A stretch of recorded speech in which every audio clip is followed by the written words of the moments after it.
It's your boy Eric, aka Young God, coming to you live in the Pink Desert. I get it to you real rugged. I mean, who cares about cover songs? But the best cover song 2016, because I'm not gonna make a video on this. Just want to touch on this real quick. It's by far Frank Ocean. What's his face? At Your Best. I know it came out last year, but it's different from the one that came out last year. Different vocals, you can tell, so like different vocals, different arrangement of instruments, and like I always say, it sounds like a Disney princess song. Like her prince just left and she's looking outside the window. At your best, you are love. I can just see it, man. I can just see that. It sounds just like that, but really doesn't matter because we're talking about James Blake, and Frank Ocean's actually gonna come back around, but you'll see how I do that.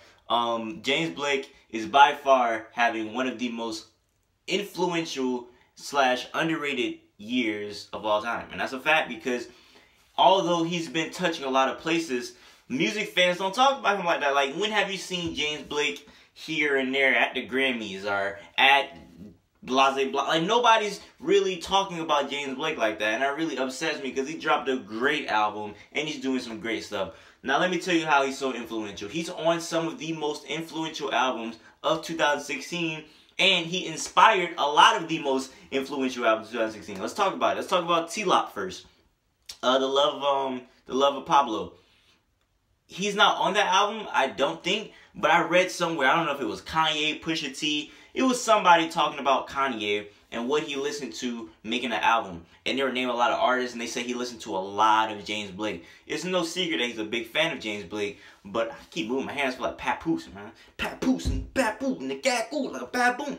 Anyway, but nah, yeah, it's like he's been listening to a lot of James Blake throughout the making of T-Lop or whatnot. And I'm thinking about that, and I'm like, wow, so, I mean, you don't have to like the album or whatnot, but the fact that he said that, I don't know if Kanye, somebody said that, but Kanye was listening to a lot of that, and he inspired a lot of that. They were saying who inspired a lot of the album, and James Blake was one of the people. There you go right there. What we got next? Lemonade. He was on Beyonce. You could tell, I don't know if he wrote that out, I don't know if he wrote that song or what, but the first song, I pray you catch me whispering, I pray you catch me loving, you could tell that's some James Blake, like, that's just some weird James, like, I ain't never heard Beyonce do anything weird like that. Like, she was on her peak of weirdness doing that song right there. Just the way she was doing her vocals, and then, like, the way the piano came in and her voice got deep, I pray you catch me whispering. You can't tell you can hear James Blake saying that. I pray you catch me. You know how James Blake got an accent. I can hear James Blake all over that. And I'm like, wow. Then I'm looking at it live or whatnot as she premiering it on HBO or whatever it was. I'm like, this is really good. Then I'm like, I think I got like distracted or I got sad or something because it was something happened. But I got like sad about something not related to the album. And then I hear from the back, forward, forward, forward, forward. I'm like, nigga, is this a fake video? Like, what's going on? I run back to this TV. It's James Blake on Lemonade. I'm like, wow, she really acquired James Blake to be on one of the most biggest albums of 2016. That was crazy to me. So the fact that he's on there, and who you hear talking about James Blake attributes to that thing, you know what I'm saying? Not that he added so much, but still, like, he was on there, you know what I'm saying? Twice, you know what I'm saying? That was just crazy to me. And then you go to Frank Ocean. Frank Ocean and James Blake, they inspire each other. You can tell, like, they're like best buds or whatever. Like, they're always talking about each other and whatnot. And he was all on Endless. That's my favorite out of the Endless and Blonde thing. He was all on there. He was on Death Wish. He was on At Your Best, what I was just singing at the beginning. He was, damn, that's a good ass song, bro. That's the way he break it down. Look between your eyes, make believe.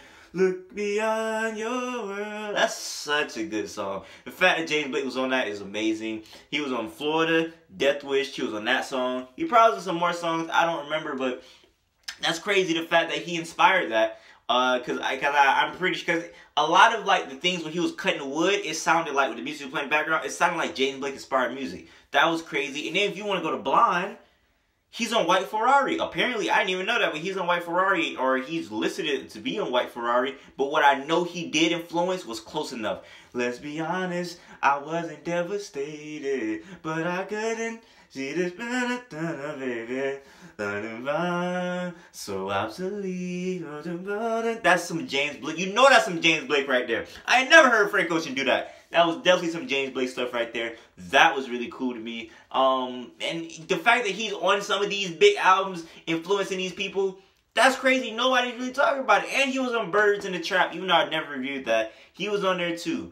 That's just crazy, man. Y'all give this man his props, man. He had him a great 2016. And he produced with Vince Staples. Come on, man. He's out here, man. But nobody giving this man his props. So I just want to throw it out there. What y'all think? I didn't say he was the most underrated, because it's probably somebody else, but just saying, he had the most influential / underrated year, in my opinion. One of, if not the, but I already say, I talk to y'all later. Y'all already know I say what I mean. I say what I mean what I say. Haters gonna hate, and players gonna play. Holla at your boy.